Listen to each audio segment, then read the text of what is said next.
Përmbyllet edicioni 4 i Festivalit të Luleve.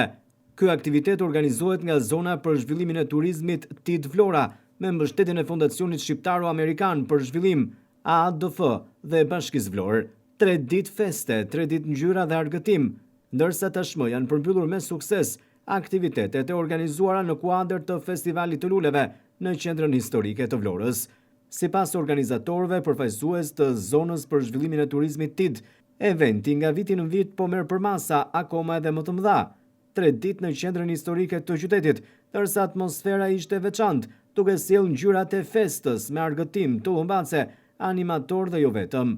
Shumë surpriza për fëmijët e klasave të para dhe kopshteve të qytetit në këtë atmosferë që u dedikoi të vegjëlve.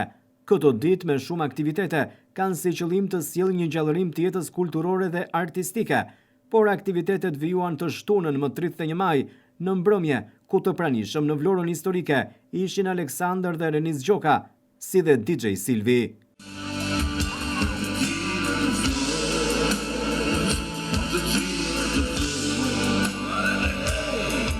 Por çdo vit ka një risi ndryshe. Dita e tretë përkoi me festën e 1 qershorit, ku Zona për Zhvillimin e Turizmit TID Vlora, me mbështetjen e Fondacionit Shqiptaro-Amerikan për Zhvillim AADF dhe Bashkisë Vlorë, zhvilluan një tjetër aktivitet të veçantë në Qendrën Historike të qytetit të Vlorës.